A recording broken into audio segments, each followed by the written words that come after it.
if you were speaking to, say, a young Malaysian or Singaporean photographer in their very early 20s, just starting out now, I was wondering what advice you might give them, because obviously they're not going to follow the same path as you. Because I try to tell people there's no singular path in photography. You have to try to forge your own way and find your own identity. But I was wondering what advice you might give to that young Malaysian Singaporean photographer who's just kind of getting started in this new age of social media and, obviously digital technology. Is there anything you would suggest? Would it be Wow. to stay flexible, to keep adapting, to just follow what you're interested in? Don't follow the trends. What would you I say? don't know. I feel like I'm at a stage where I'm afraid to give advice, because the career is evolving so much. I mean, Mhm. on one hand, it's like, oh, there's no future in photography, especially still photography. Um, but at the same time, I can tell you, as a working photographer, I'm still paying the rent. Mhm. I'm still able to put food on the table. So there is demand for photography.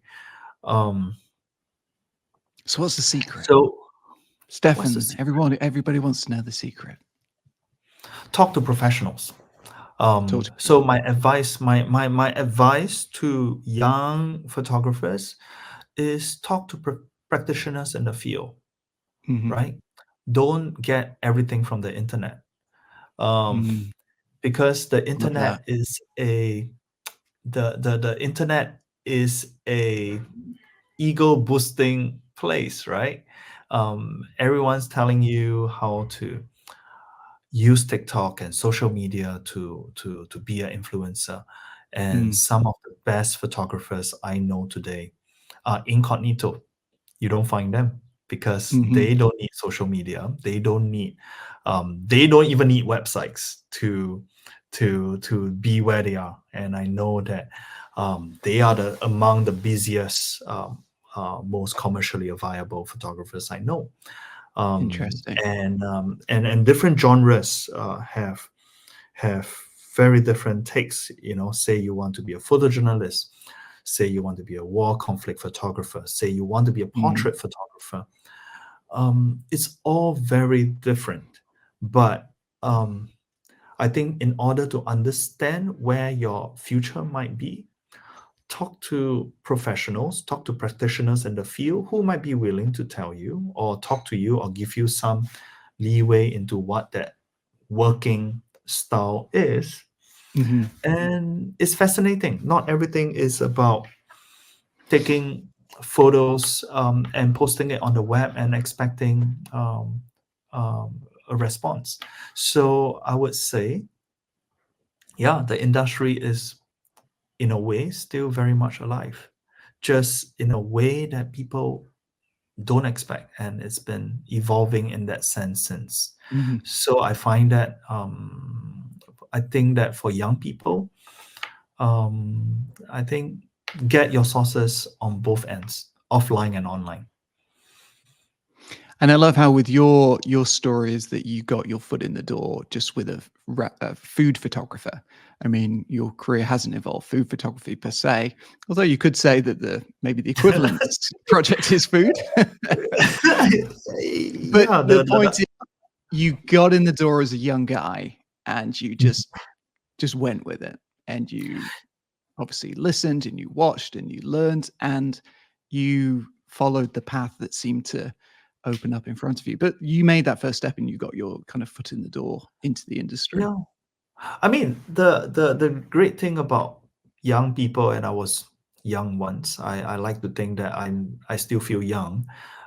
Is that you have the time to experiment. You have the time to make Absolutely. risks and to make Yeah. mistakes, and Mhm.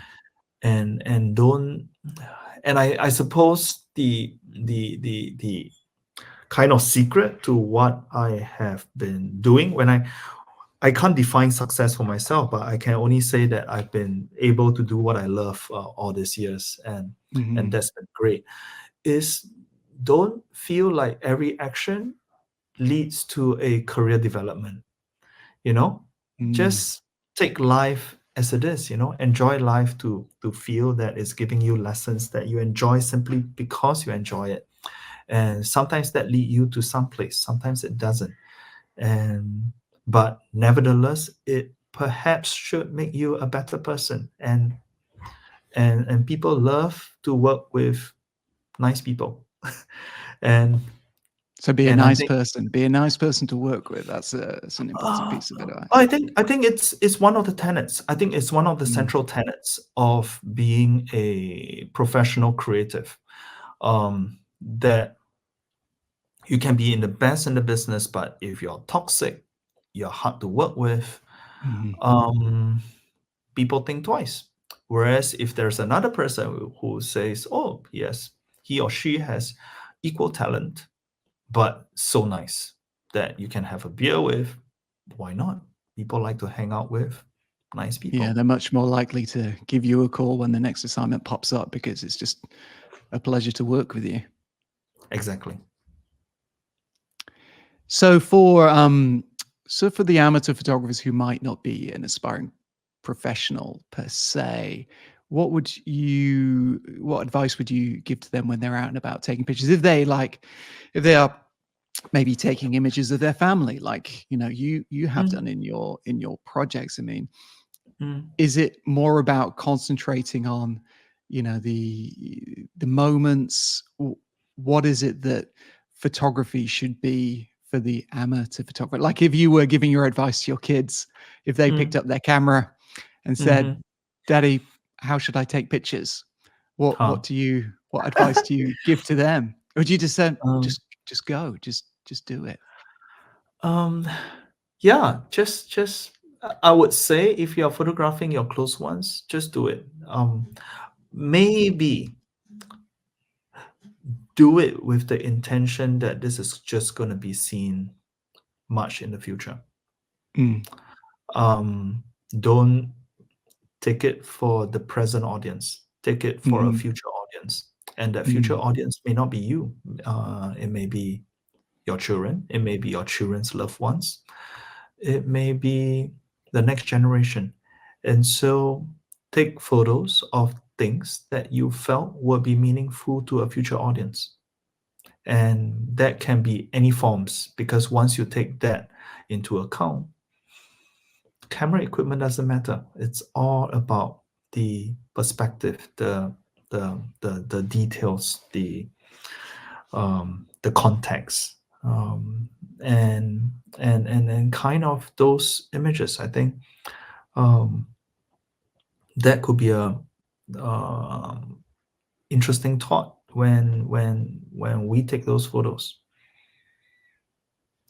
Well, I think that's a great note to end on, Stefan. I think your career is, for the aspiring photographers, is, a really interesting career to look at in terms of how, you've evolved and adapted, and you've had great success with your different approaches to photography. But there's also something for the amateur to learn there, because with your approach to your family photography and that personal approach that you just talked about there. I think it's all been very inspiring, Stefan. So I want to thank you for joining me on the Oh, first episode of the thank you, Camera Sean, for Doesn't your Matter time. podcast. We've come up to just about an hour, so we should probably wrap up there. So thank you Mm. again. No, thank you very much, Sean.